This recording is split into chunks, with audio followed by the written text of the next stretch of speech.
Yeah, you see, there's something I want to share here. Dr. Durita rightly said, there are situations where language has not been respected to the utmost, not even because the terms of the language was manipulated, but because the communities met and decided that certain things did not tie set the imaginations, the thoughts, and the decisions or the suggestions of the person who wrote the will did not tie with what they expected. And then so they came together and changed. I'll give you a practical example. My father in his will made it clear that he should be buried in Camden. But when he died, the family, his brothers prevailed over our elder sister. And so they swayed the entire thing. We were not happy, but we were not happy, but then that had to be done because other people thought that it wasn't right for him to be buried. Perhaps if he had made that known to his brothers and then they debated it when he was still on his sickbed, they might have found a way.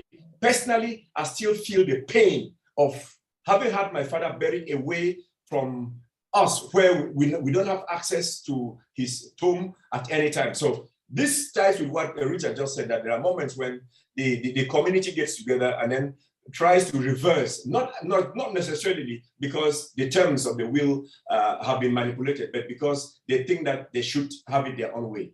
And we have had this on several occasions. I remember one other Kamba person who died in Bamenda, and he had declared, he had made it clear in his will that I should bury it in Bamenda. And the family came and said, no, we are taking him down to Tabike. And then the children stood their ground.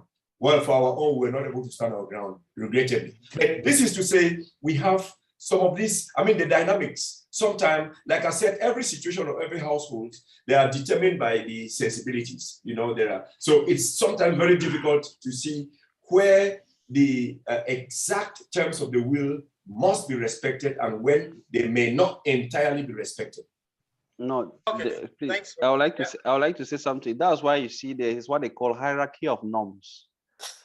A customary law cannot override what a statute law has said. There's hierarchy of norms, except people want to just accept like that.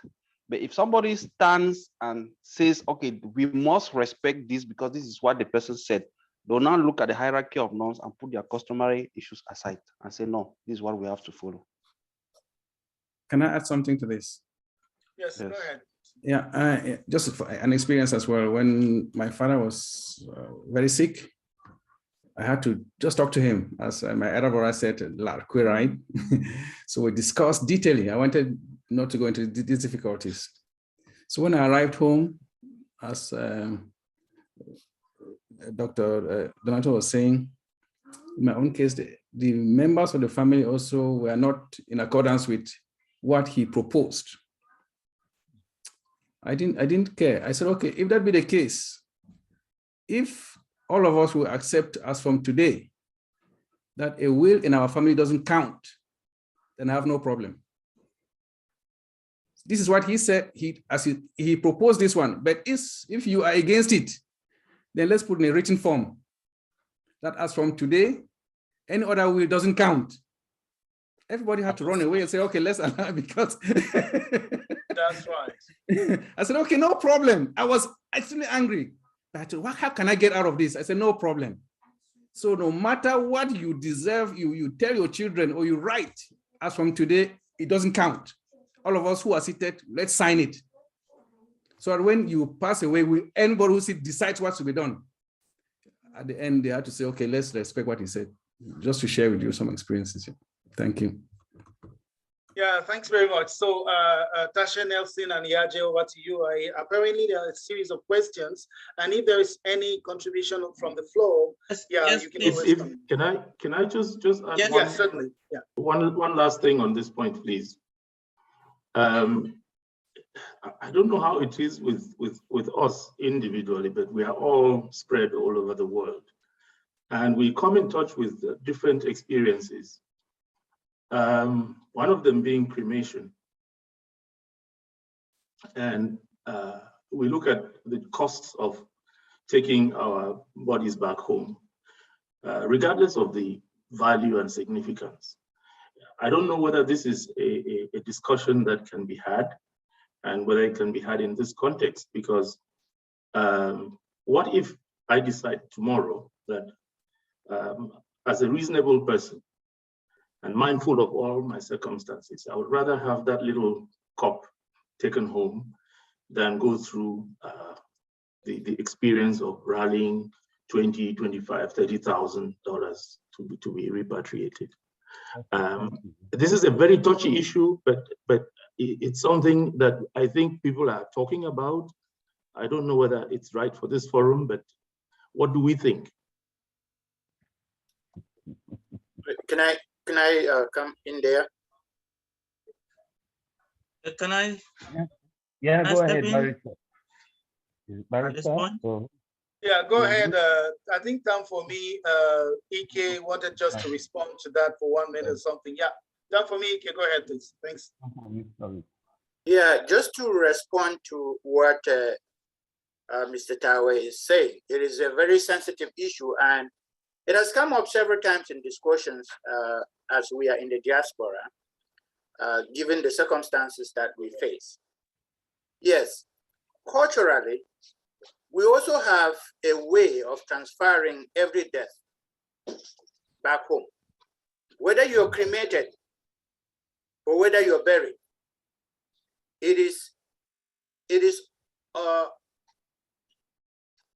not our culture to cremate bodies.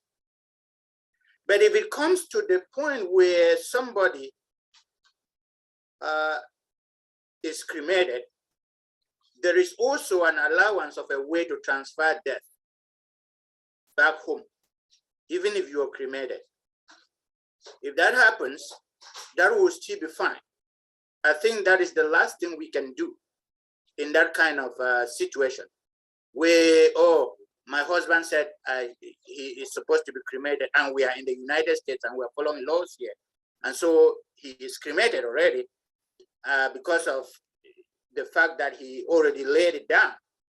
But we will not come in and say, oh, we want to transfer the debt. We will transfer. I've seen somebody has died here for over 8 years, and we have come to discover it after 8 years, and we have still transferred the debt.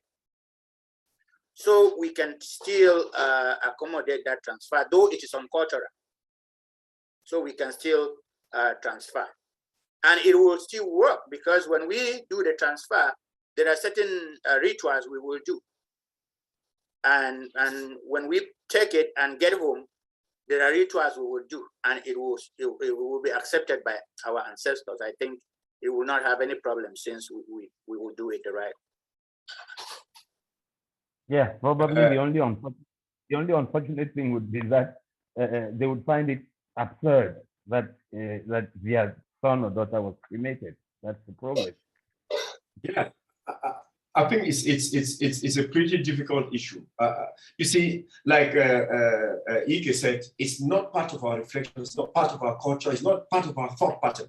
If someone suggested as such, all right, then he'll be buried, and or he will be cremated. Actually, in America, in wherever, transferring the funeral back home, I would say a lot of people will accept it for the fallouts, for the animation, for the eating and the drinking.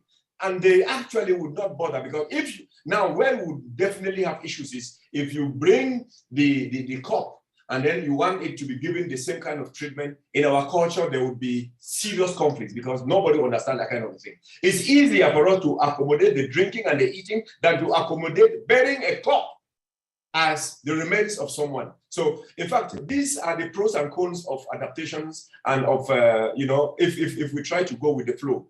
And I understand how difficult this can be with our people, because actually it was considered a taboo to roast the remains of someone for any reason. Serious. Right? I'm sure we had even some rituals that went with that kind of a thing when someone died in flames. So if we were to now evolve our practice to cremation, we can be very sure we're going to have a serious conflict on ground, because acceptability will not be easy. let me just add a word to this because I am currently involved in a case like that in Germany. A friend of mine who just lost, the cops are seen in the hospital even. So it's an Igbo guy, and they said the Igbos don't accept their loved ones to be buried out of the Igbo land, not to talk of being incriminated. So, but current situation, as we've gone through all the process, yeah, we've arranged everything, all options with the guy. The cops, the wife died just last Sunday, it's a week now. So he's been fighting with the Igbo people. At the end, they had to now, as Dr. Donato said, it pains them to know that their daughter will be buried out of the Igbo land. But at the end, they had to give us the go-ahead because of the circumstances, the coronavirus issues, transportation is almost impossible, the costs and everything. They said, okay, you can go ahead, but it's against what they normally do. So this is reality now. Yeah. Thank you. Yeah, with your permission. Please, can I add my voice to? Fine. Can I add my voice? Yes, please. I mean, Yes, go ahead, Mr. Edison. Thank you very much. I want to come back to what Dr. Tangem said about the fact that the father's will was, not respected. And I want to, build on that to draw our attention to something as Mbum. As Mbum, we have to understand that a man belongs to his community. There are certain cultural values that the community holds that supersede the man's own will. I want to talk about an enthronement of a son of a sub-chief. Actually arrest you. It's part of your will as a living human, even if you don't want. They get you well beaten to submission. We have seen cases where women, for instance, accept to go through certain rites. We know the behaviors of our jujus and how our cultural values are enforced. So when it comes to, burial rites, when it comes to inheritance or maybe succession, at one point, the collective conscience of the community or the mass comportment of the community supersedes. It's something like, if I wanted to maybe compare it to mob justice, the individual, as an element or fact of the society, of the community, finds himself unable to do something. And that's where culture, prevails upon that person. And because we know that there is no bad culture, science tells us that there's no bad culture, there is no good culture. So culture is culture and we value it the way it is. My understanding is when proponents of cultural values maybe insist that people should be buried in a particular place that may not be in line with, the deceased, we have this problem of family unity. Maybe most of our parents who decided to get married, buried out of their villages, their families, did so because of problems, because of disunity. Some of them because of witchcraft. Actually thought if I go and the witchcraft that I succeeded to escape may start befalling my family or so. Whereas the whole family will not want to lose someone. They want the person to stay with them. They know they accept the person to be buried out of that family setup, them is like a defeat. Like they're accepting their family to be broken away, to be broken apart. Same like we have cases of our people who die in the diaspora. Some say, okay, I don't want to give my family trouble to bring me back home. But some families say, no, it's like, we cannot allow you to be buried in the farm. Once you go to the farm, we want you home. Because when you are not buried back home, to us it's like a defeat, it's a challenge. We have lost you, we cannot be able to see you again. So this is quite controversial. And I think if we want to strike a balance between what obtains in our culture and the prevailing circumstances, Considering that this is a cultural development association, we are trying to craft out something that will address this need without denying our culture. Without denying our culture. Thank you. Can I come in there, please? Just to say something which corroborates what he has said. Well, when in my introductory statements, I said we are evolving. In fact, when I lived as a little child, the furthest place I could go from my village was Ndu. It was only when I had gone to high school that I was able to go beyond Ndu. So practices like that within that context would be very easy. My father, before he left and went to even Bamenda, he had stayed almost all his life in Ndu. Today we move across the world, and so the contexts have changed. And so if we're going to say anything about trying to see how to adapt our cultures to this, we might also be saying this issue of Lorkwi, which means somebody dies and you bury the person and you take the death, should begin to integrate our cultural setup. People should begin to understand that these are situations that are necessitating, this is a context which has changed, because to move a corpse from Germany, from the US back home is extremely expensive. It's huge on the family, whatever be the case. But we have had people who are buried here, and then, like Tam for me said, you can traditionally take, the death to whom. Those are contexts that have changed, which should begin to modify the way we think. Even our culture should begin to change to adapt some of these changes that are coming up, because we can't insist. If we insist and they don't even have the means to bring the cops, what happens? So these are things that while our cultures are there and are very important, and they protected us and they guided the way we came up, the way we grew up, we have moved beyond Mbumland.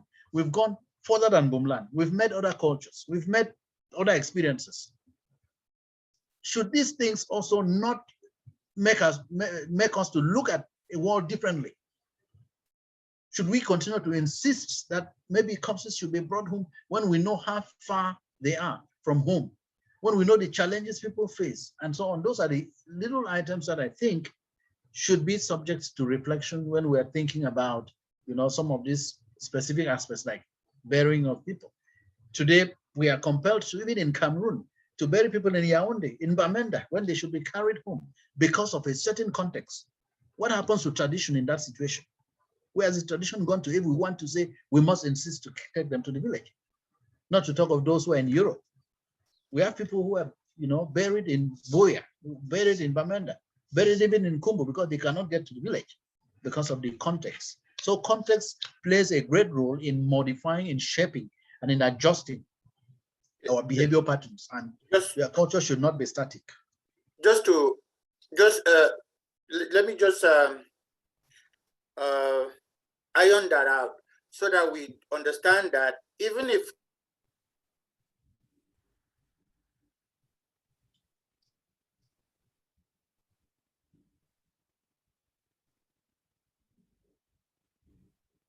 I think Tom for me may have been disconnected while he's putting up, he's coming back on board. There is one question that keeps coming to my mind all the time when it comes to the demise of a husband. And I do understand that from our traditional practices, is it every time that the wife should be chanced to the younger brother? And is there no way for us to go out of that tradition?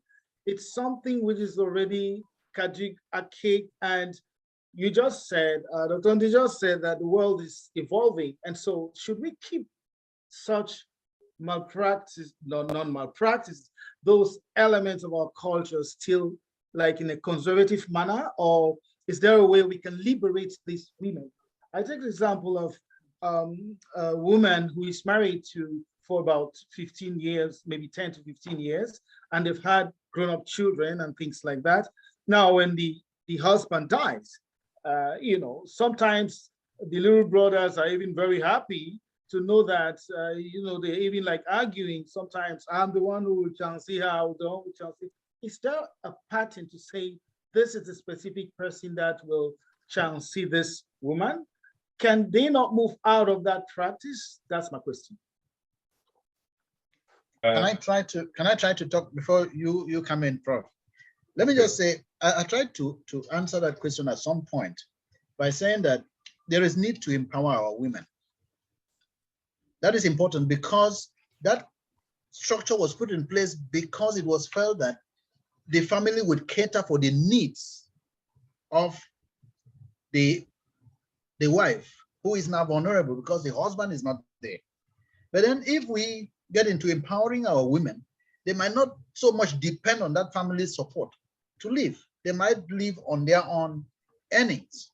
That is something that can happen, and that is what people are doing at individual levels. That's why I said empowerment is something that can also, make people to overcome some of those barriers, some of those cultural practices. If you empower your wife and your wife probably has a good paying job and something, I mean, she can take care of herself. She will not depend on the family resources in order to survive. She will not depend on, and that family resources I'm talking about, in those days, it was just the landed property that you had, where you had your farm, where you had, all of that. But when you get empowered, I think the tradition doesn't hold you as much as if you were not empowered. So that is a way out, as I think. We are encouraging that, many people should empower their wives so that their wives are not caught in that web, so that they can be able to live and sustain without their husband. Can I chip in? Okay. All right. Yes, we can empower our wives. The other reason for us actually taking responsibility of our wife is it was not only so that we are responsible for taking care of her, but also that she has a responsibility to our family. Yeah. So now, if my wife grows up and I empower my wife, I'm empowering my wife for my family. I'm not empowering my wife for myself. I'm empowering my wife for my family. I'm not empowering my wife for herself.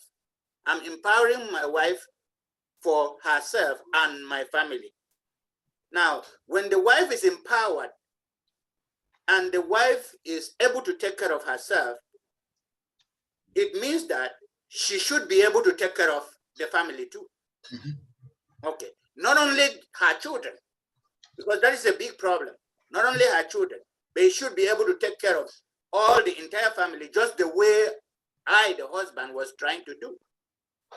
So the problem becomes, you empower your wife takes away your wealth, and your real family, your own family remains without it.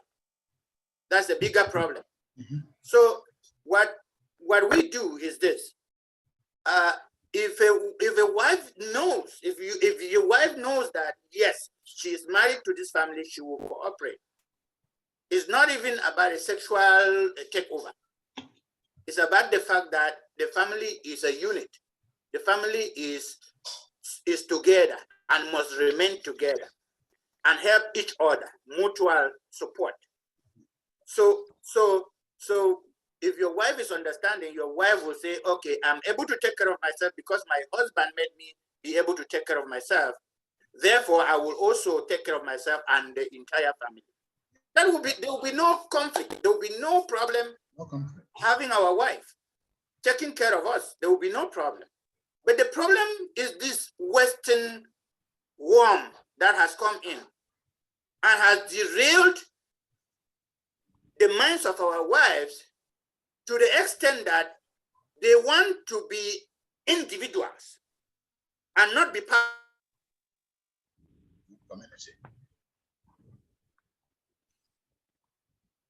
Maybe I can come in now, since EK. Yeah, that's right. Yeah, I was going to. I'm a little worried with the wordings, the terms we're using here now. I think we are concerned about general empowerment. because we keep saying, oh, empower my wife, empower our wives. It's as if they are in a box where they're needing handouts from us to grow. It's as if they are tied. It's as if they're in some kind of situations. I think that the issue is not about us empowering them. It's about us empowering our communities to know that we need to move away from certain practices. Now, I wanted to go back to something Edison said about good and bad culture, and he was saying there is no culture that is bad. That's absolutely incorrect as far as I'm concerned, personally, because even Dr. Ndidricha came back to it to say, if today we are decrying the practice where a man dies and the younger brother steps over to say, oh, and the two of them, you can hear them disputing, saying, I'm the one to take over. It's because it's part of our culture and we are saying it's incorrect. The other thing I want us to agree on is, you see, in terms of cultural relativism, it's about you criticizing what is not working within the ambit of your own culture. The problem is that no one is supposed to stand in the reality of his culture and begin to name and shame components of my culture. That's why today we say, if the Mbum people, the Mbum people are looking around and saying, hey, this aspect of our culture need to be adjusted. It's because we are identifying issues that are wrong with them. So we cannot come back and say, oh, no culture is bad.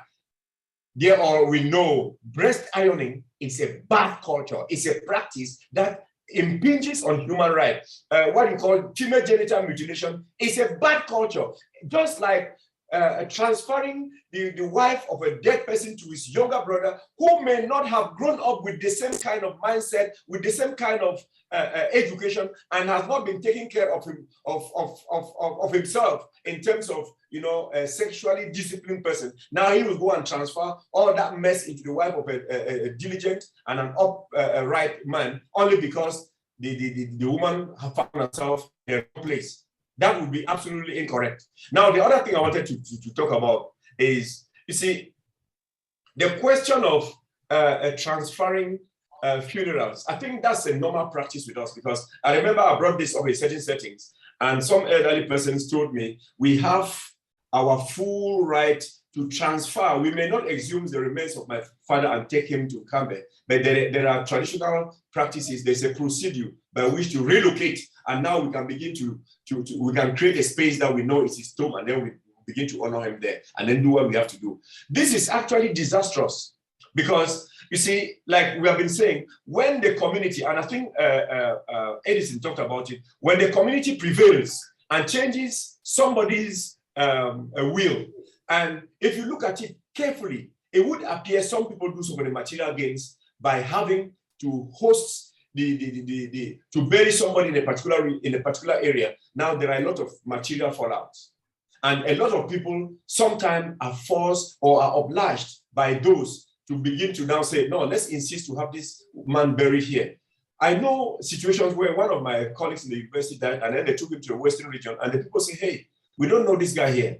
Now they were doing the other round, they were looking at it from the other perspective of what the Mbum people would do. They would simply accept and say, yeah, it's time for us to eat and drink. In the Bamileke land, they said, this guy, when he was alive, he was not part of this community. How comes you guys have brought him here? He's a pure stranger. Please take him back. Now the family needed to go through a different procedure to get his remains accepted in the Western region. So what we are looking at is means and ways of shaping, of adjusting and modifying components of our culture that seem to impinge on what is acceptable, what is right, and what is good for us in contemporary, in the 21st century.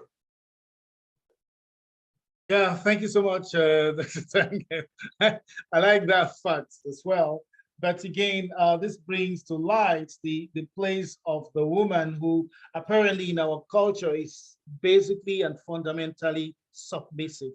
Is that what we are saying? I would like probably to urge your indulgence, Tashe Tawe, to call on someone who is a culture breed.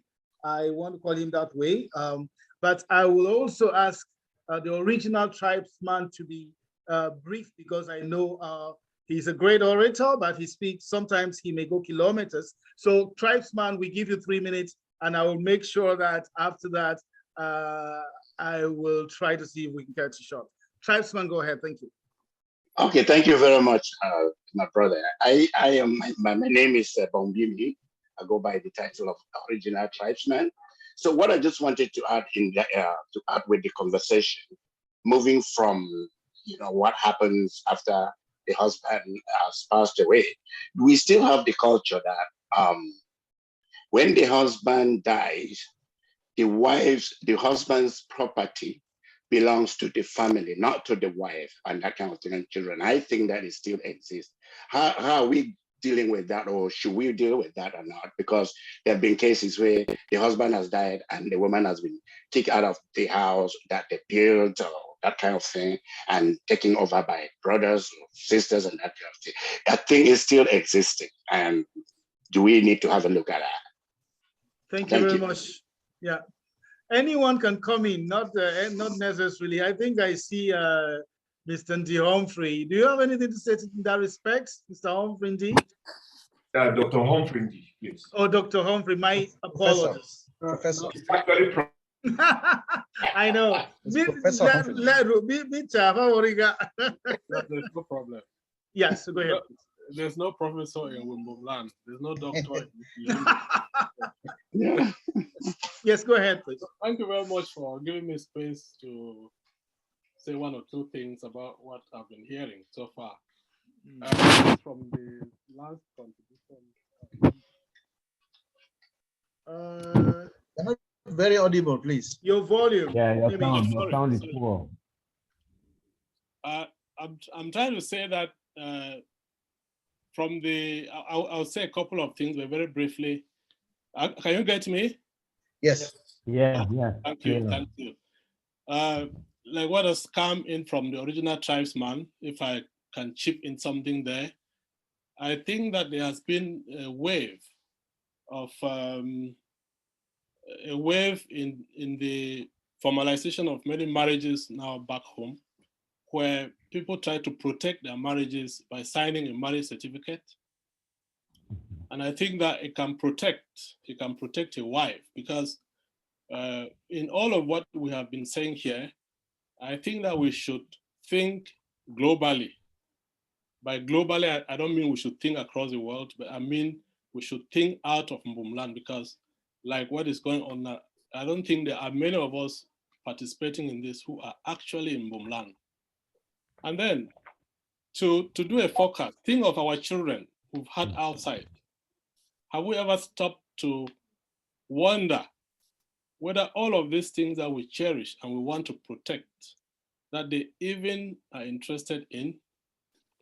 And when you are gone, just have a few minutes and reflect on this. When you are gone, since you cherish all of these things so much, I'm not saying that they're bad, they're very good, but it seems to me that the wave of modernization has overtaken us. And so what we can do, and possibly successfully, would not be to try to stop it, but to try to go along with it and safeguard the few things or the little things that we can safeguard within our powers. I'm tempted to think that the missionaries we had at home, that some of us grew up and saw only their tombstones, might have been. It is true that they were more progressive, and they might have had further vision than us, because for most of them, where they died, they were just buried there. We have some tombs at the Baptist Mission in Quen. We have some in Ndu and all over. So I'm not saying that we must be buried where we are, but within the context we are living in, it is practically impossible to think that we will reverse the situation and have a scenario where people will be buried at home, where death will be transferred home, because after all, it varies from family to family. Some families do it, other families may not want to do it, but it's not a generalized rule in Mbum land, I think. And it is not feasible for most families, because most families exist not in a community that is geographically constricted to one place, but just across the world as we're having. And that has become our new reality. So my suggestion in this very laudable initiative is that we should think holistically. If we think just Mbum, and Mbum geographically, like the space in which our forefathers were born, it will be very difficult for us to achieve, even in terms of resolutions, many of the things we are discussing here. And lastly, to say that in terms of, as far as I understand, a will is a legal document. And so we've had wills which have not had legal basis. Like the barrister was talking about, the priority of, or the hierarchy of legal instruments, or judicial hierarchy. A will can be enforced legally if it was also drawn up legally. But if a piece of paper is produced and something was scribbled on it as a will, it may be challenged, because a will is not just written as such. That's what I think. And so if a will was legally done and it is being challenged, the law, the common law can come in to protect it. But if it was not legally done, I don't think the common law can protect it. Thank you.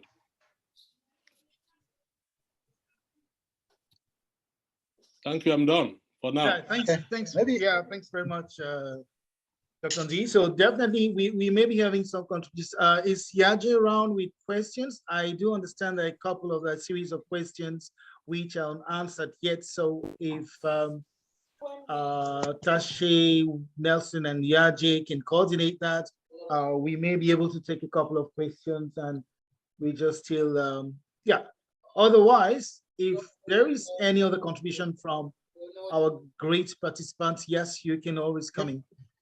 I want to step in again. Yeah, that's right. Yeah, Can I step in? Peter? Yes, Nelson, go ahead, please.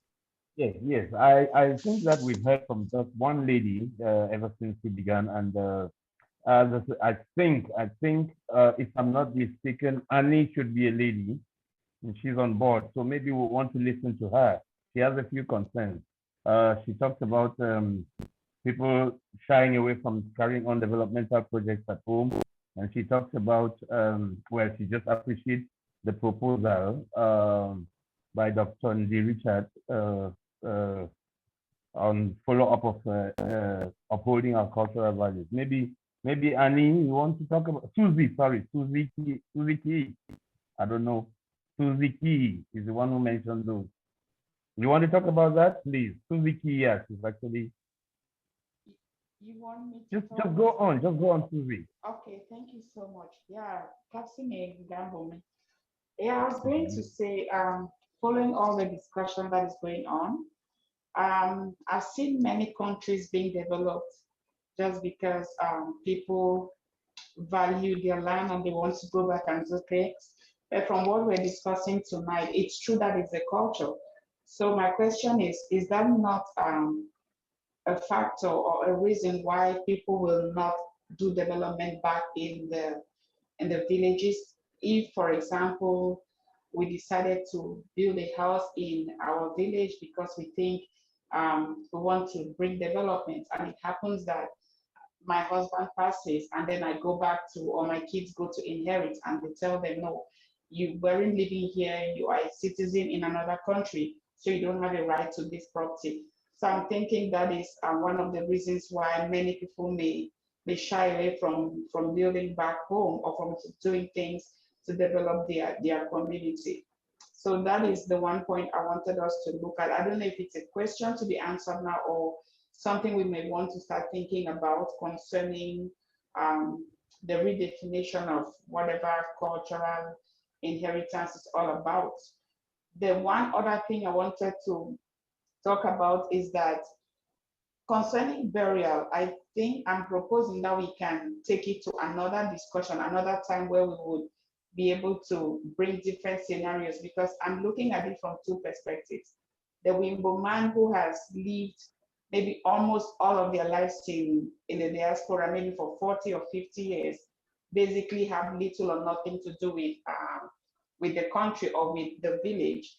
unlike someone who might have left maybe and lived for about 10, 15 years, I think they could still be attached to their village and want to be buried in their village. So I think that again would depend on where the person was and what exactly connects them with the village. Just before I go, someone was speaking earlier about the fact that we are even beating our heads over something that our children may not be interested in. I think that is exactly where this discussion comes into play, because we might have brought our children abroad and then forgotten to reconnect them or to tell them who we are. So this is the basis of the discussion, that we need to start making our children gain interest or see the values that we have, the cultural values, without necessarily bringing the scary parts or making them see that this is bad, because every culture has its positives and negatives. Yeah, those are my interventions for now, Barry. Maybe anybody feel free to answer her or respond to her issues. And the floor is open for other contributions, maybe. Yes, I'd like to comment very quickly. In fact, she raised an idea that is, she raised a point which I think is very important, and it's for us to clarify. Someone living in America, and I want to talk about my friend JEK. If he has plans to invest back home and now starts entertaining fears that those investments may not be maintained in his family line because he lives in America, I think that's not what we're saying on this forum. Because within the ambit of his family, they know that property is his. And I'm not sure that we would have a situation where the government of Cameroon would need to sit in to take a decision whether the kids of EK has a right to the property he has here. I think that let's quickly make this clarification so that we don't scare our brothers from investing back home. What we are simply saying is, as far as our Mbum culture is concerned, the moment you have set up property that the family, the entire Mbum community knows it is yours, there's no way it will go anywhere else. But the issue of inheritance is your internal family issue. And should it be necessary to do cross-border checking, I'm sure that every family has means and ways of securing what belongs to them. So let's not set a precedent that will make some people begin to quote us as reason for them not to invest back home because they are not sure the investment will belong to them. I thought it was necessary for us to clarify that. Yeah, very important, very important. No, I wanted to speak on that, but I also wanted to say, for me, Ike also made mention of the fact that we still have that mentality that we are communal. We are not yet detached from it. To a very large extent, we still believe that, you are important because you are within a family system. Within, that is what connects us. And that is the uniqueness that we have. And so even if you are investing at home, it's still like within the family, it's your family. So that investment is within the family. Right now, I don't live in my village, but there are people living in the house. There are family living in the house, right? It's a house I built. It's my house. They know it, but they're living in it. So it's something that should not, we should not be scared to invest, in developing our villages, Secondly, Professor Humphrey said something which I think was really like the main reason why we should be having this discussion. In fact, I want to be categorical that if you look at it very closely, 70% of Mbum still live under customary law practices. Maybe just about 30% live within the civil law and the common law system. That is a fact.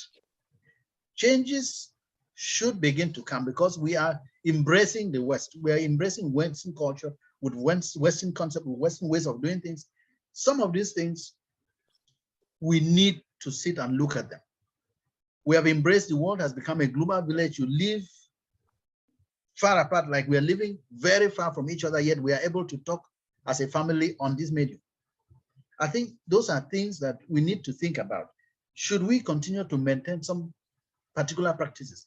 Value systems like, our value system that we grew with within the family, these are unique value systems that we need to transmit.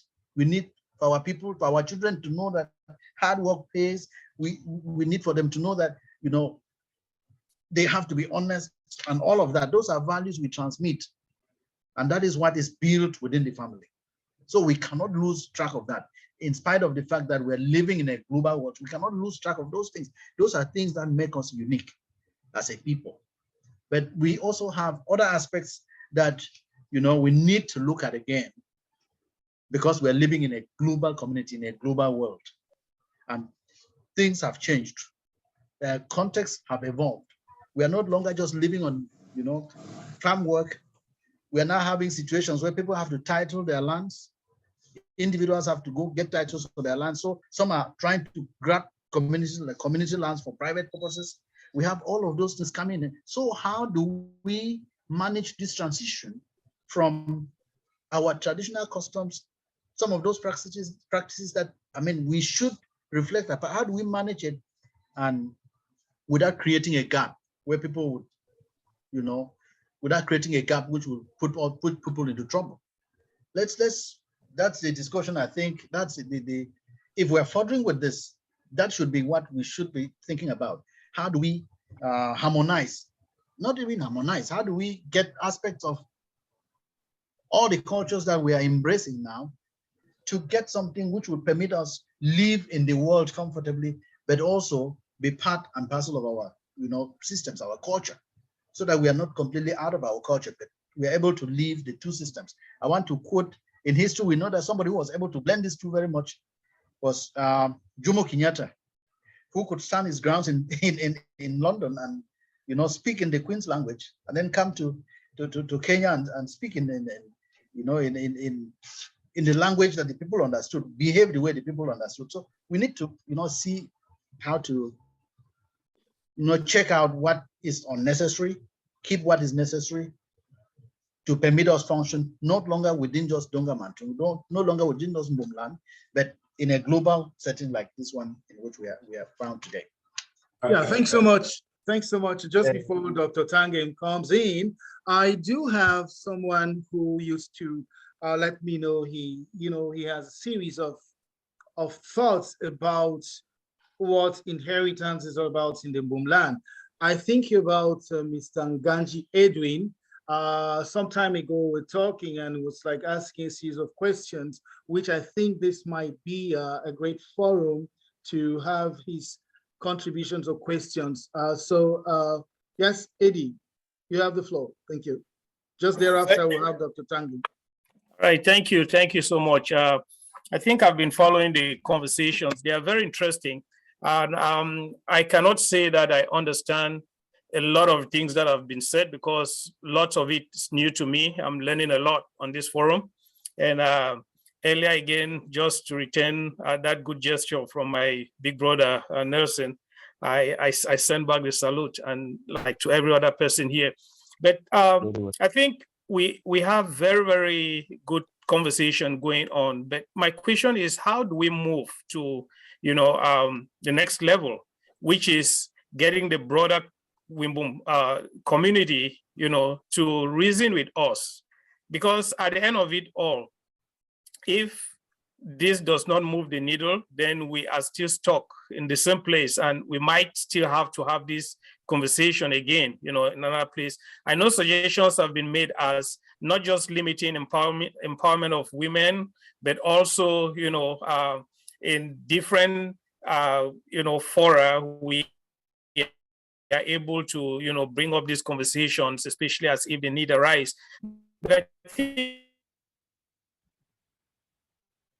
think that I would think need to also, you know, hold this kind of conversation. I'm not sure if, I hope my internet is still showing me unstable here, but custodians of culture who are able to, you know, reason with the changes that are happening, because whether we like it or not, changes are happening. And somebody said change is only constant, right? How do we, you know, move with the change, yet bring along, you know, our culture, whether we like it or not, especially in the fact that we are not all residing, say, in Cameroon.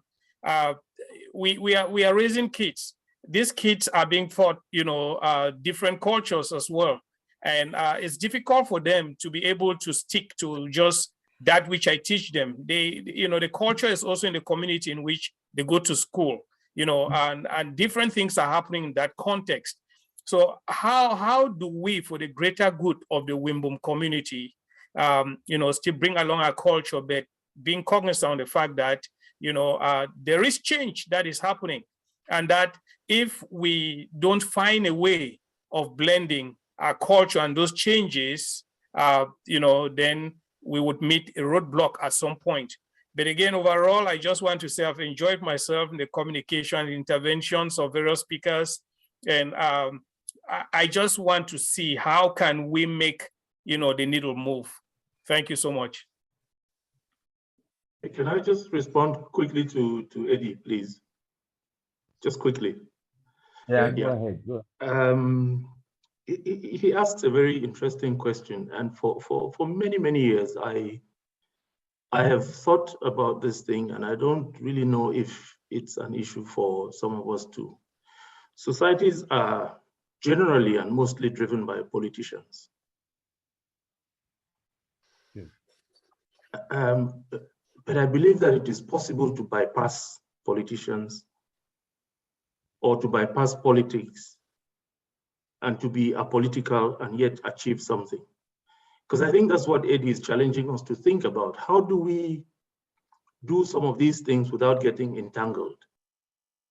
I have no answer to that question, but I think there is a way. There must be an option. There must be a way by which some of these things can be achieved. Because even the efforts of our development associations are sometimes stifled by politics, internal politics, external politics, personal politics, things like that. But clearly, societies are moved by politics. And what about that? You see, so Eddie, I hear what you're saying, and how do we chart a way forward? Because after all the talk, if we don't walk, if we don't do, if there's no action, if there's no outcome, then it's a waste of time. But I'm optimistic that somehow, in our genius, in our creativity, in our commitment to what we value, it's possible to find ways. It's possible, maybe just little steps, baby steps. It doesn't have to be dramatic or grandiose, because like it's coming out clearly that some of these issues of succession and inheritance really have to be handled within the family. And once you begin to do things right within your own family, and maybe steer clear of some kind of politics that hinders us and holds us down, you might begin to observe that right around you, right within your own hand, within your own purse, within your own bank account, there is a possibility to very, very silently, without raising any eyebrows, achieve quite a lot. This is something I've pondered for a long time, and I just want to throw it out there and see if it resonates with anyone. Yeah, thanks so much. Yeah, yes, go ahead, Nelson. Yeah. Peter, could I just chip in? Because yeah, certainly. Absolutely. Yeah, good. I want to thank Mr. Tawe, my brother, of course. I want to thank him for that input, but I want your big brother. I know, right? Please, point of order. Point of order. Although you attach it, sorry, everybody yes, grand frère, yes, grand frère. That's the politics. That's the politics he just talked about. That's part of the politics. All right, so okay. I wanted to say that while he was mentioning the fact that virtually all our activities are driven by politics, while Eddie was talking, I was trying to jot down a few points. How do we go about this? And interestingly, I came up with a list of decision makers. These decision makers are politicians most of the time. Okay.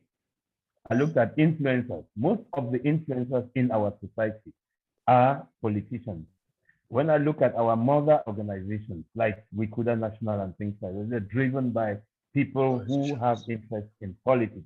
So when we end up at the same point, then we have a problem. And like Eugene's big brother said, we have to find a way. If we keep grasping ourselves to these structures, maybe we would not be able to find a way forward. That's the little I just wanted to add to what he said and what Eddie said, of course. Yeah, thank you so much, Tashit. Actually, the question came up when Nome, because from my understanding, Dr. D. Richard's last point, I think we should be giving him close to 5 minutes, is to talk about the way forward. So I believe Dr. D. Richard has a tentative answer to this question. So, yep, over to you.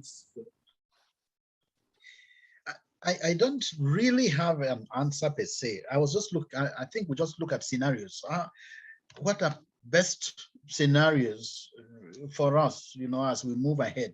We already know that there is this clash of cultures. We know that, and we're living in that context, a melting pot of cultures. How do we, keep those cultural values that we cherish, that we grew up with, and, embrace other cultures that are coming that that are bound to keep us, together. We are no longer just living, like I said, we're not limited to Mbum land. We are out of Mbum land. Even if you just get to so, then there are certain things that we will begin to think about, which probably might not match with some of those things that are in your own community, which means we need to begin to think on how we can upgrade, we can move forward. Like I said, at individual levels, at family levels, a lot can be done. And a lot is already even being done. Like I said, many people are beginning to educate their children to say, okay, this issue of inheritance, that my palm bush, my coffee farm, and all of those things are no longer as, central. People are trying to see how they can educate their children so that the children have alternative means of living, making them comfortable, not depending on inheriting maybe a palm bush or a coffee farm. That is something that people are doing, which is good. The issue of empowerment, making sure that we empower our families so that our families become, don't really just depend on family resources, but we're able to generate resources that can take care of the entire family. Love in the family is also one of the things, because what has happened is that very often we hear people say that, oh, our son was very good, but when the wife came in, it took our son away, and we don't even feel the impact of our son. Do the wives we marry, do they take our families like their families? Because if there is love, I don't see how they would maltreat somebody who has integrated fully the family the way our traditional authorities, our tradition wanted that we should integrate our families. Our wives should seek solace in our own families, not even in their own families, because they don't, by our concept, they are married to us and they should live with us, and they should, make sure they promote and support what we're doing. Most often, we might have situations where people, like we've often had, people say they seize the property of this or that just because probably they didn't feel the impact of, that family, after probably their son got married, they didn't really feel the impact within the family, because she's considered as part of and parcel of family. So if family love grows, it might also reduce the risk of, some of these incidences which we don't want to talk about, which we don't like to associate with our families, like taking away, or somebody has died and they've seized the property, or on all of that. So we have had situations where we have some organizations, like I said earlier, trying to work to empower widows so that they can be able to take care of their kids and their children. But overall, we should know that we are family. We should try to promote family welfare. If we all work towards promoting family welfare, whether it's a nuclear family, like we said, the nuclear family is very important, because that's where everything begins. If we work to empower the nuclear family, and we have a strong nuclear family, decisions can easily be taken because people would easily agree. But if we don't have strong nuclear families, then so many things also begin to get out of place. So let's think about how to make our families strong. Let's think about how to empower ourselves so that we no longer just depend on landed property or what coffee farms and raffia bushes and all of that, that we can depend on our own sweat, our own resources that we can create. And let's also promote, let's identify those cultural practices that limit us when we interact with others. Those practices that would limit us when we interact with others are practices that we can begin to think about changing. But there are practices that we have within our culture that make us stand tall among other cultures. Those are practices we should kind of try to promote. I'll give you an example. I'm here in Boston. It will surprise you to know that we were able to, because of this love for cultural promotion and protection, we ordered and got traditional instruments because we believe that, our singing, our dancing, all of that also goes to transmit information from senior people to junior ones. We got all of these things, and we now have a Mbaya group, which is where the youths meet, they interact. We try to work with them to see how to pass down some of those values that we think are strong about us. We have an NGO group. The women meet within the NGO group. They educate themselves. They share their value systems, and they work with the girl child. Then the men meet in the Mbum to promote those values. Those are little ways we're trying to see how to promote some of those values so that we are not completely taken off. And the challenge we have is that most of our young people seem to think that those cultural values are primitive, and they like to associate with them. That's right. That is the challenge we have today. But we need to think globally, like Professor Humphrey said. We need to think globally and make proposals or suggestions that we can build on to move forward, to move from a classic customary context to a context where we are living, trying to see the line between our customary practices and our legal systems, like the common law and the customary law. Thanks very much for that explanation. I think we're drawing to the end of this discussion, but I would like to hear from the woman folk. I think Yajin Gala is still here with us, and it will be a pleasure for us to know her stance on this. Yes, please.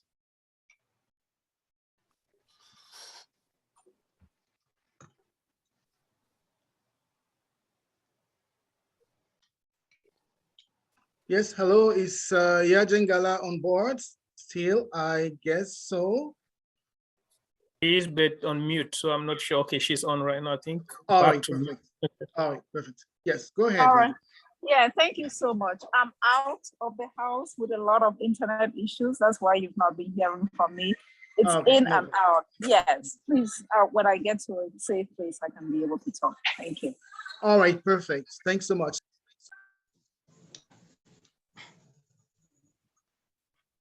Are you on mute? Unmute yourself. Oh, my apologies. Yes, I was saying that while we're drawing to the end of this discourse temporarily, to say, because it's an ongoing discourse, we would like to hear from any other female participants. But before she comes on board, there is time for Njeba Ibrahim, who has been following this discourse from the start.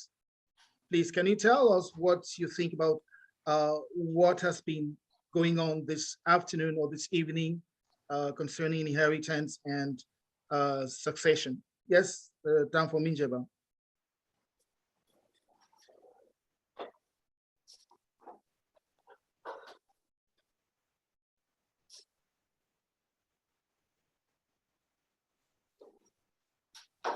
It's time for me, Njeba Ibrahim, on board. Not sure. Right. Probably he has some hitches or something like that. I can see other hands up. So maybe while you look for him, I should step in with something. My hand has been up. Yeah, please go ahead. Just go ahead. Thank you so very much. I have learned so much in this discussion. I want to thank as we are drawing to an end, I want to thank our speakers so very much. They have been quite explicit, and we have provoked thought to another level again. And then maybe I come back to one of the things I said about culture. There's no bad culture, there's no good culture, but there are bad cultural practices and there are good ones. I was not saying cultures do not have bad cultural practices. And I ended by saying that, and which I think most of us are drawing to that now, which should be like the way forward. Faced with the challenges of modernism in this contemporary society, how do we safeguard our cultural values without denying these present and pertinent cultural diversities and, juxtaposition of cultures, distances? People have become so dishonest. When our parents were living within a prime environment, they were honest. Their yes was yes and their no was no. But today, we have learned different attitudes. We have become so dishonest. People don't trust each other again. And, we have questions of intertribal marriages, cultures, mixing up. So how do we do in order to make sure that we cap out the bed? I want to join my voice to that of our brother from Wikuda, USA, and then our elder brother, Tawe, big brother who reclaimed his big brother rights. I know, of course, yeah. While he was talking about the politics, man essentially is a political animal. So even within the womb, when they are twins in the mother's womb, politics starts from there.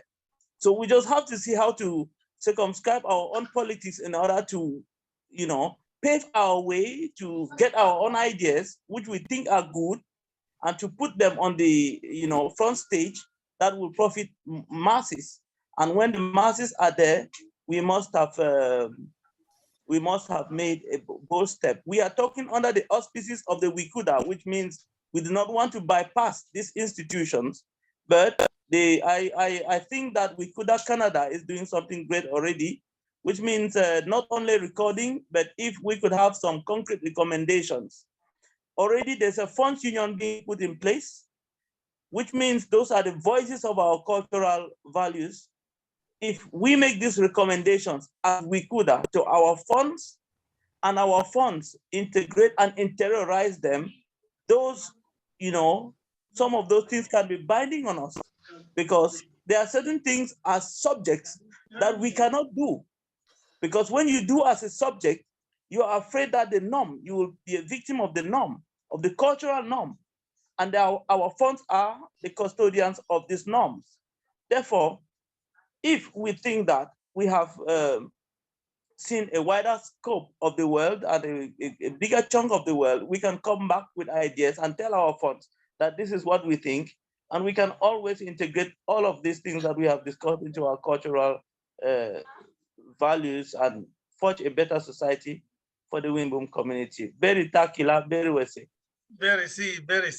Yeah, so we have three persons. I think we do have Galas Sofola, and then we have Prof. Humphrey D, and we have the original tribesman. Probably would like to take 2 minutes each just to elucidate their points from each end. So Ngala, please, you have the floor. I hope you can hear me. Yes, 515. Thank you. Okay, thank you so much. Yeah, I'm so happy with this initiative. I've learned a lot. But I wanted to ask like a question, or to go back to what our sister said. I can't remember her name.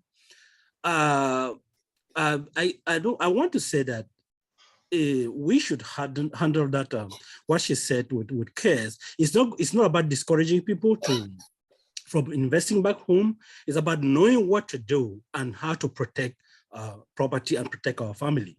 I quite remember like what Dr. Ndi said was like, he has a house back home, and his family, people are staying there.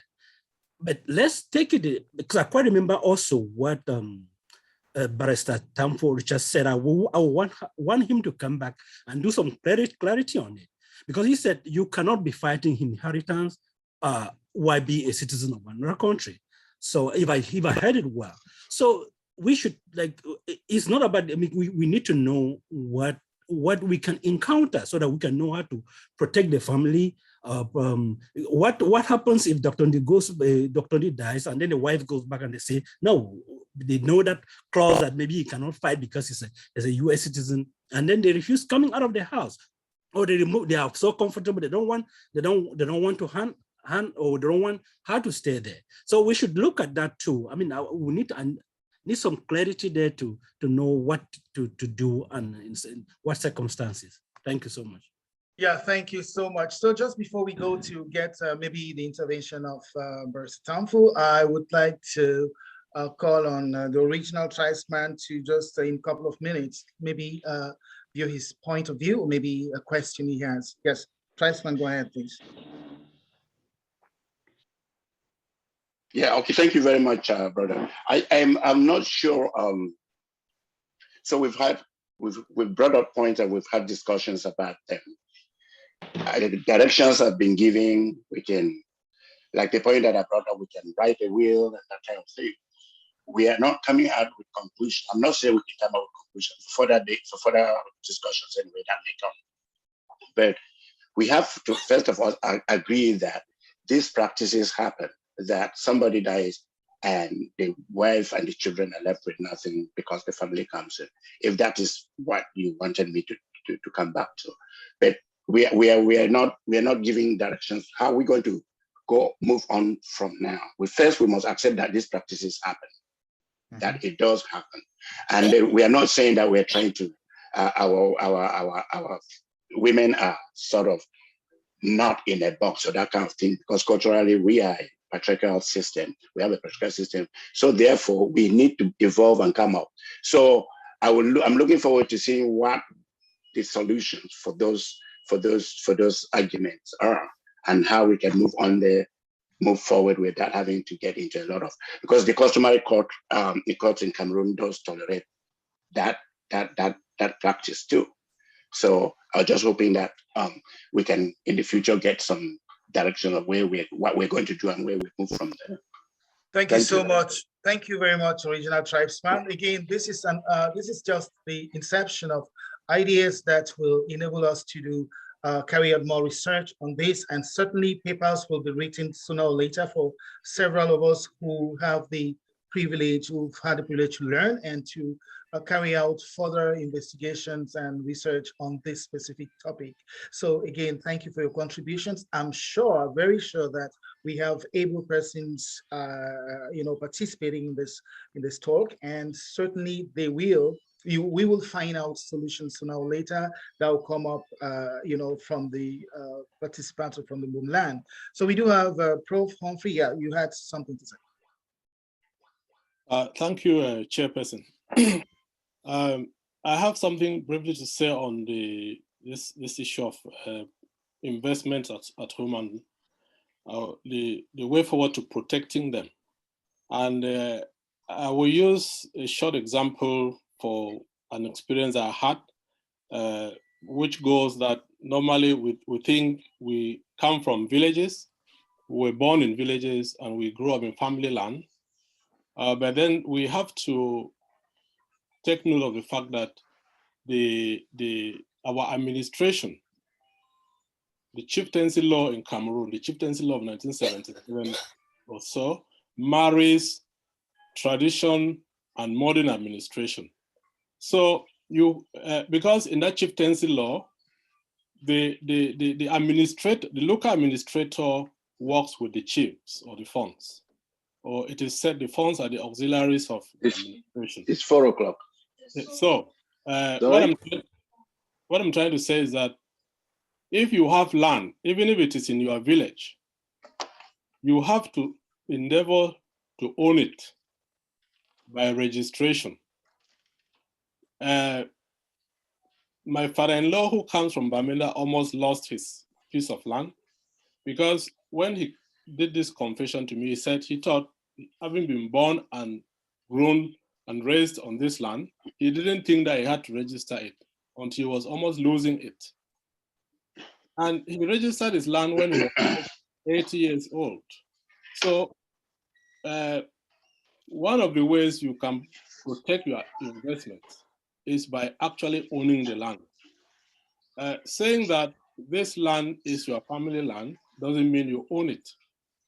You own the land by actually registering it, inserting it into the land registry. And many people are in the process of doing that. And even if you are resident abroad, and you've taken up a different nationality, you still have your family that can register it to somebody. Even you can still register it from wherever you are. So that shouldn't discourage people from investing back home. But then just know that investing on land which you don't own is risky. Thank you. Yeah, thank you so much, Prof. So basically, we trying to keep the time, like we have 1 more minute to go. Maybe to round up, we will call on Brother EU to, yeah, I think he has a question. Am I correct? No, not a question, not a question. Just to follow up on the previous point and to link it up to what Dr. Richard was saying earlier about love. Love can solve a lot of conflict. In Dr. Richard's presentation, he said the women should love their family to which they are married.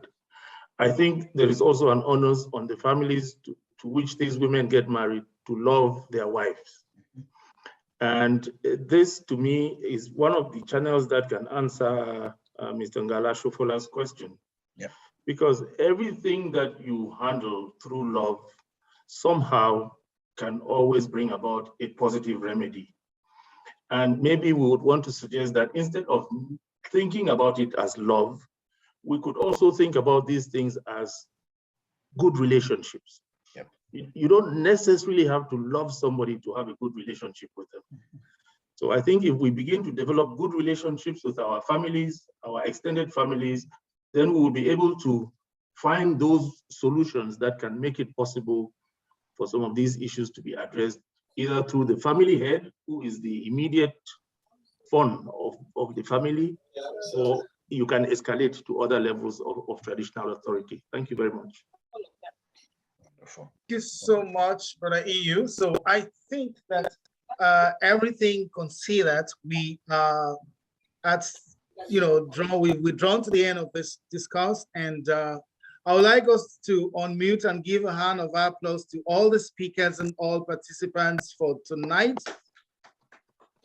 Yeah, and yeah, so we're coming. Before you go, let me just say hi, thank you, and a high salute to Mr. Eugene Tawe, who is not only like a father, who is a mentor. I know. Can't go without saying this. Last time I missed the opportunity to say it. I wouldn't miss this opportunity today.